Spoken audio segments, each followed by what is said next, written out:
mga seswang! Welcome back to my YouTube channel! So yun mga seswang, nagbabalik na naman tayo dito sa ating bagong bahay. Siyempre, magbibigay tayo ngayon ng update. Alam ko maraming mga nag-aantay dito sa ating bagong bahay ng mga update. So ito na nga mga seswang. So ay nandito tayo ngayon sa second floor. Ay taray, nasa second floor na tayo mga ses. And dahil hindi tayo masyadong makapag-update doon sa ground floor. Pero mamaya, tatry nating mag-update kasi ngayon madaming mga tukod-tukod kasi hindi pa yun pwede alisin. So anyway mga seswang, dito muna tayo mag-update sa second floor dahil ayan, kung napapansin nyo, ang mga bago dito sa ating second floor. Diba yung in-update namin kayo nung last is wala pang mga poste.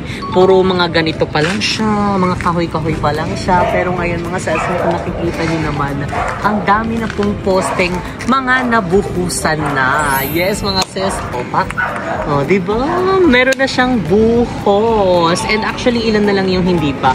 1, 2, 3, 4, 5, 6. Ay, 6 pa yung hindi pa nabubuhusan. Pero, ayun, tignan nyo. Simula dito hanggang doon. Yun, mga natanggal na nila kasi mga natapos na nila yung ianuhan, lagyan ng mga semento at buhusan. So, kumbaga parang pailan-ilan lang muna sila nagbubuhos sa mga poste namin. So, ayun, tingnan nyo naman ang kinis. Makinis pa sa'yo. Yan, makinis pa sa atin, diba? So, hindi pa yan. And tingnan nyo din dito mga ses. Siyempre, mga poste na din.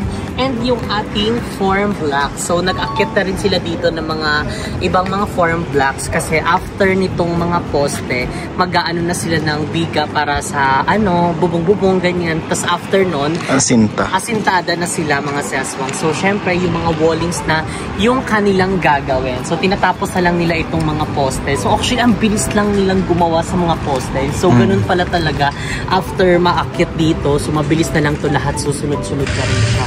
And ito din, so kung makikita nyo, medyo basa na kasi nga, diba, kakatapos lang nilang magbuhos dyan. So, ayun mga seswang, katulad na lang din dito. So, ang dito yung ating walaan nyo. Kung ano yan. So, tatalan tayo dito kasi wala pa. Magi. Hindi ka tatalan for today's video. So, ay meron din tayo dito parang paano to eh. Lalagyan natin ng dito, diba, bubong-bubong na parang hindi na kailangan ng yung cover, yung parang lang, kita na rin yung baba para hindi na tayo gagamit ng gilaw-gilaw, diba? Para dyan daanan ng mga pinamili or pinang grocery. Tapos diretso na siya doon sa dirty kitchen. So, ito yung ating CR.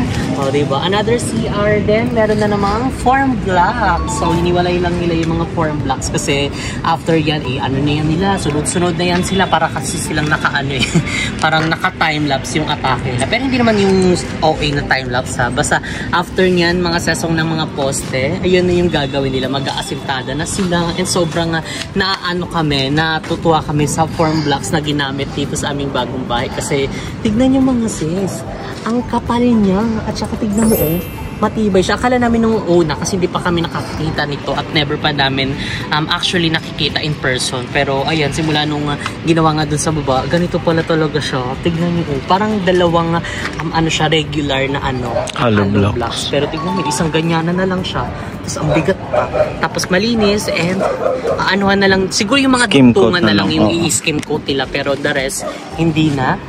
So dadako na tayo sa ating veranda. Ay, taray veranda. Pero syempre yung family room natin nandito yan. So hindi pa lang natin masyado makita. Pero ayan, nandito ang ating veranda. So makikita natin doon si Isa Marie. And syempre yung aming dalawang aso nandoon din. Sinama namin. Actually, winowalk namin sila dito sa sa village. Para diba kahit paano ma-familiarize sila. And hindi kasi namin sila mawalk doon sa aming. Kasi ang daming mga aso ba nagala. Kasi syempre hindi natin alam yung ibang mga aso. Yung mga away ba. So para iwas na lang din at hindi makapaggulo ang mga aso. Ilayo na lang natin sila. Tapos itakbo-takbo dito sa labas. Tignan niya, tinakbo na ni Isa. Ay, perfect din yan. Perfect sa aso magtakbo, perfect kay Isa. Yan, sama-sama yan sila para makapag-lose sila ng weight. Ay, makapag-lose. So, yun din yung ginagawa namin actually ni Mo. So, and ayan dito sa baba, medyo malinis na rin siya. So, another form blocks. And andun din pala yung ibang mga form blocks namin kasi hindi na kasya dito. Pero kapag na-wipe out na yung ibang mga tukod sa baba, pwede na nilang ipasok dito sa aming property. Kasi yung kabila is ginagawa na din siya mga sis. inuumpisahan na siya. So, ayun no. Nandun sila, oh. Sila Haki, si Harley. Oh. Tapos lang namin actually inano yan. Tapos pinasok namin sa sasakyan para mag-update kami. Pero ayan, dahil wala namang ginagawa si Isa, chinarge niya yung drone. So abangan yung drone shot namin kasi siya din yung nagkukuha sa amin para meron tayong kuwang drone shot dito sa ating bagong bahay. And ayan, tignan nyo yung mga poste. Meron na kaya yan? Sige nga. Tignan natin. Pero ko, oo meron na kasi basa. Oo, ayun lang ang hindi pa. 1, 6 nga, 2, 3, 4, 5, 6. Oo, 6 nga. Tapos, ayun lalagyan nila ng ganito para matibay at hindi siya yung parang bubuhok ba. Para maganda rin yung kanyang tindig. Wow, tindig! Gusto mo yun? And another form blocks. Wow, perfect. So yun po talaga yung ginamit dito sa aming bahay. Puro form blocks, 'di ba? Para bongga na. And thank you so much Sir JP and sa lahat ng bumubuo ng JPS iDesign. I'm dahil the best kayo. And syempre kay Parman and yung mga nag-oversee dito. Ay kanina actually hindi kami nakapag-vlog kasi nga inantay lang namin na umano yung araw kasi sobrang tirik ang araw kanina pero nagpunta kami dito. Dito naman mga sis, ang update natin dito is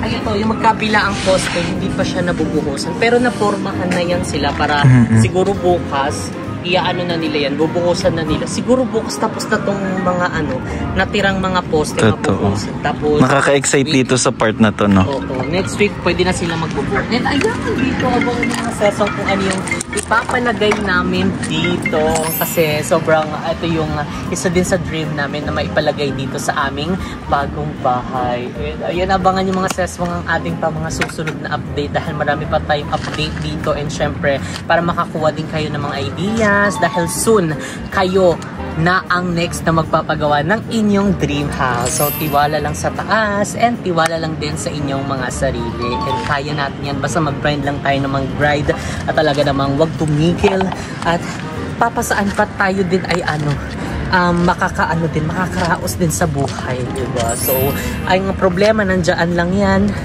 So, party yan ng buhay, nagpapatatag sa'yo and para maging best version ng inyong sarili. So, ayan mga seswang, mag-update na tayo sa ground floor. So, actually, yun lang yung update dito sa ating second floor. So, nakaka-excite din to. Oo, ay nakaka-excite mga seswang diba? Grabe. At saka ang kapal ng buhos din nila dito sa second floor namin. So talagang siya, lindol proof. And ayun dito din, abangan nyo kung ano yung ilalagay dito. Ang dami, diba? Basta yung mga ibang mga butas-butas dito, may mga ibang atake kasi gamit dyan na ipapalagay. So ayun, tara bumaba na tayo at mag-update sa ground floor. Let's go!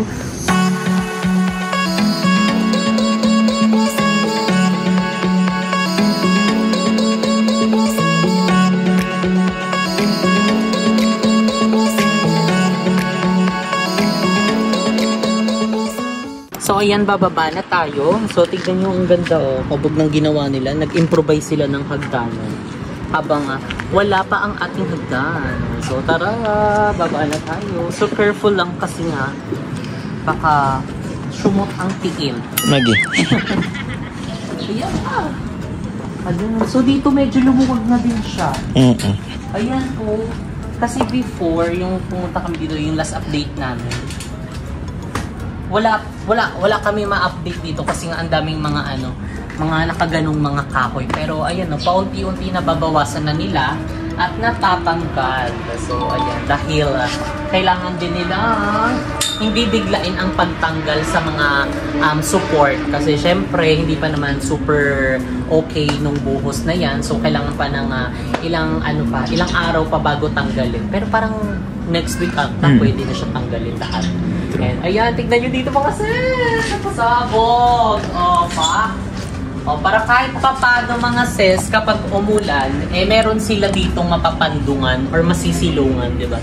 So actually dito sila natutulog kapag break time nila. So yan, dyan. Dahil cover na cover siya mga sis, di ba? And ang dami pang mga kahoy, pero kahit papano nababawas-bawasan naman na siya at naitatanggal. So doon din. Oo nga. Oo. Habangan yung mga sesong ng ating mga dito, iba pang mga update kasi saan pa nakalocate yung ibang dining area, ganyan-ganyan, di ba mga ses? And ito, sisilipin lang natin tong isang room. Maggie. Ayan. So, pasabog. May duyan! O, diba? Kahit hindi na tayo maglagay ng higaan, may duyan na, oh. Saan? Pwede Ay, na oo yan. nga. Okay Tulugan na. Okay na yan. Ganyan na lang siya para kahit paano tipid. Maggie. Chares. And dito din, dahil nga ito yung second floor natin, diba? So, ayun, nakaka-excite mga sis. Kasi parang ilang months, pwede na rin silang mag-start ng na mag-tiles din dito at saka may ibang hukukain sila doon dahil meron tayong pinalagay. Ay, ano ba yung pinalagay namin doon? Diba? Kasi sobrang na-excite kami i-update kayo every update dito sa aming bagong bahay para alam mo yun, sobrang na-excite kami at tapos na-excite din kaming ipakita sa inyo yung mga kaganapan dito sa aming greenhouse, kung ano na bang ibang ganap. Kasi may mga nagme-message sa amin na mimisan nila yung yung dubbing. So ayan, kayo mag-follow kayo sa aking Facebook page. Ayan, Jessica Absalon, kasi dyan tayo nag-upload ng ibang mga dubbing natin dito, POV, mga kung anik-anik pang mga upload natin sa Facebook. Diyan nyo ko susundan and pwede rin kayong join sa ating broadcast channel sa Instagram. Ayan, Seswang Fam. Si Seswang Fam na, kabog ka. So, late kasi natin na yun eh. Pero mag-join na kayo kung hindi pa kayo nakaka-join kasi kayo din yung makakaalam ng mga latest ganap namin. Ayun, dahil dyan kaming nagchichika-chikahan, nag-update, diba? Para bongga na!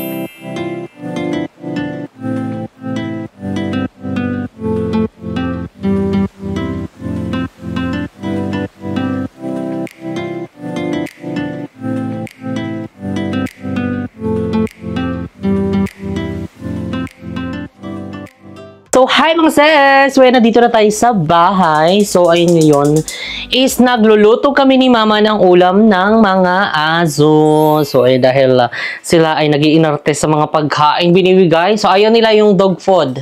So, yung unang dog food kasi na binigay namin dahil walang stocks yung special food. Dog food yun, diba? Special dog food. So, ang binili muna namin is yung pedigree. So, pinipilit namin pakainin yung pedigree. Kaso, ayun, ayaw talaga niya kahit ano nang ihalo namin. So, buti na lang nakahanap tayo ngayon ng special dog food. So, kaya naman, ngayon is papakuluan muna natin ang beefaroo. So, ayun si Mama Vicky ang magpapakulo. So, ayan. Are you excited? Excited ka na? Saan? Mag-swimming tayo. Kailangan kita yung mga kikul. Buyag, ayaw ko nga. Bakit ayaw mo? Yun yung Christmas party natin. Yung mga payat lang yan, di naman tayo payat. Eh ngayon pa lang nga mag-diet ka na para pagdating ng mismong Christmas party, nakaano ka na. Ay, patak, dapat kita yung lobo. Buyag. Gigol. Ay, nag-anak ka din ng TikTok ko. Ay, swimsuit. Tapos dapat hanggang dito yung swimsuit mo. Uwaw tayo dyan. Bakit ka wow? May tubig naman. So, ayan si Mama Vicky. Ayan siya. Kakaya. Sorry, how are you, Mama Vicky? To find out. Busy na. Ay. Napagod ako kasi namili akong soft drinks. Ako lang hila-hila. Paano ginagawa mo? Hila-hila, soft drinks na nahila. Papasok sa loob, hila-hila. Tapos, punas-punas, lagay sa styro. Ngayon, di pa rin mabinta kay walang yelo. Walang yelo. And ngayon kasi, sira kasi yung ref namin. Bukas na yun Hindi pa mabinta. namin kasi siya napapaayos. Ay, narinig ba ako? So, ayan yung ref kasi namin dito sa bahay, sira. So, hindi pa namin siya napapaayos. So, siguro maghanap muna kami ng mag-aayos para gumana na yan siya. Kasi tulad ng ganito, kapag mag-i-stock kami ng mga frozen foods, ayan, hindi siya masisira. So, kaya ngayon, bumibili lang kami ng mga paisa-isa, ganyan. Tapos wala kaming stock sa Wala. sa ref. Tapos bumibili lang kami ng yelo kapag kailangan namin ng malamig. So, ayan si Mama Vicky. Nagbibili din siya ng yelo para sa kanyang mga soft drink. Bumibili lang akong yelo para sa soft drinks kasi sabi ng mga bumibili, malamig na malamig. Sabi ko, ay hindi malamig na malamig, malamig lang kasi wala naman, hindi naman naka-ref. Oo, hindi naka-ref. Naka-ano lang siya yelo. Mm. Paano yun? Nakakailang bili ka ng yelo? Depende kasi may tubig naman siya, di ba? Lalamig lang yan. So, tama lang siya. Yung parang katulad ng ginagawa mo sa kaingin. Kaso yung sa kaingin kasi may mga Hindi, sa kaingin, may yelo talaga yun. may ang tawag doon, yung ref. Dapat ganun kasi ginagawa mo. Ay, wala kasi nabili ng dito. ng yelo na gano'n, nadurog. Na gano'n ka dati Dumadaan. At saka, pag mayroong bumibili dito, paggabi lang, pag-araw, wala kasi marami nagbibinta ng yelo. Paggabi, marami maghanap talaga. Pero pag bibili ka sa umaga, tapos sa gabi na binta, wala, nalusaw na. Eh di pwede ka naman bumili ng ano. Ayun. Sa kainin ba, ano ginagawa mo doon? Umaga pa lang, mayroon ka ng yelo. Eh, siyempre nilagay doon sa sa freezer na luma. Ayo, Sira yun, di ba? freezer na sira. Ngayon, pag ilagay na hanggang pag freezer na sira, lagyan mo yan ng Soft drinks. one, Case? hindi, isang sakong ice cube. Puno or kalahati? Isa. Asin puno? Puno. Tapos, dami naman bumibili. Oo, yun nga lang. Kasi Kasi- mas maraming bumibili doon sa kainin. Mga traffic kasi doon. Pag humihinto, hinto sila, bili silang yelo, bili silang sardinas, bigas. Ano ba yan? Wait lang, saglit lang. Sisa. Si Isa. So, ayan dito kasi walang masyadong nabili kasi nga karamihan ng mga tao dito parang may mga may mga rep. Tapos bibili ng pa isa-isa lang. So, doon kasi sa kaingin talagang marami. As in, sunod-sunod yung bumibili kay mama. Doon gawa nga ng talagang main highway kami. Tapos, madalas pa syempre mag-traffic sa kaingin. Traffic. Kaya, alam mo yun, yung mga nababagot na mga driver, bumibili kay mama ng mga yosi, ng mga pagkain, ng mga inumin. Tapos, Chicheria. mga yelo-yelo, ganyan. Kasi nga, madali lang mabilhan si mama doon dahil sobrang lapit lang at sobrang tabi ng kalsada. Kaya kahit mag-stock si mama ng maraming soft drinks, ng yelo, ay hindi talaga masayang doon kasi sobrang mabenta ang tindahan ni mama doon. Kinabukasan, bili agad. Kasi Diyan. fast moving ka doon, talagang sold out si mama. Sold out. Ngayon, nagbili akong mga soft drinks. Mga bagong stocks. Kasi May mga Lucky, may RC, may ano. Kaya lang ang problema, walang yelo. Yun nga lang. So, yun, sira din yung namin. Sira din ang aming washing. Sa dami na nasira. Kailan pa? Ilang years na ba yan? Pagbili natin dito, Ilang years na ba tayo dito? paglipat 4? na natin, oo. 4 years. Tumagal ang aming mga gamit ng 4 years. Pero, ayun nga, nakalimutan na din namin kung may mga warranty ka dahil 4 years na yun siya. So, it's either bibili ng bago or magpagawa. Siguro, ang maganda dyan, magpagawa muna dahil marami pa tayong gastos dahil napapagawa pa tayo ng bahay. So, kailangan maghanap ka din na magkagawa. Ano na nga yun? Ano na? Sabi ko, walang tao doon, aso lang. Ano yun? Wala siyang fish, super kapitbahay lang eh. So, pwede. Kasi, madalas din kasi walang tao dito. So, si mama lang tumatao talaga dito. Tapos, minsan, nandito sila, Kati. Pero kami, madalas kami kasi nasa labas. Pero, ang mga kasama lang dito, si mama, tapos sila Sir Kat, sila Ma'am Day, tapos sila Papa, pupunta lang dito kapag mag-aano na. So, ayun nga, ngayon is magpapaano muna kami ng pagkain ng aso. Kasi nga, hindi pa siya kumakain. So, time check na. Okay na yun siya kasi kanina hindi niya inubos, no? Inubos Ayun konti lang binigay Kanina ko. pa umaga yun. So, diet muna sila ngayon. So, papakuluan muna namin tong yung beef. Tapos, papakainin na namin ang aso. So, manonood din tayo ng ngayon dahil merong Miss Universe. Sabi 7 or 8 mag-i-start pero hindi pa nag-i-start. So, baka manood tayo niyan kasi anong oras na? Internet. Wala internet, mag-data na lang. Wala ding internet. Ayan, PLDT, galaw-galaw. Ilang na po kami walang internet, pero Walang internet, meron tapos kaming bayad. Sira pa yung charger ko. Ano naman nangyari sa charger mo? Gano'n na. Ano ginawa mo? Hindi siya na iputol. Yung papa mo, may putol daw yun. Ano, bakit pinutol? Hindi ko alam. Kakahatak mo yan, mali ang hatak mo din. Hindi, baka yan yung Kalumaan na? nalutong. Nalutong yan siya. Kasi mainit. So, ayun nga, shoutout sa PLDT or sa lahat ng mga nagtatrabaho ng PLDT. Baka naman po, paki-action na naman po yung internet namin. Parang mag-2 weeks na po kaming walang internet dito sa bahay. Bayad naman po kami. Pero, ayun nga, kapag arawan ng putulan, mabilis. Pero kapag may mga problemang ganito, mabagal, makupad maggawa ng action. So, tumawag na rin kami.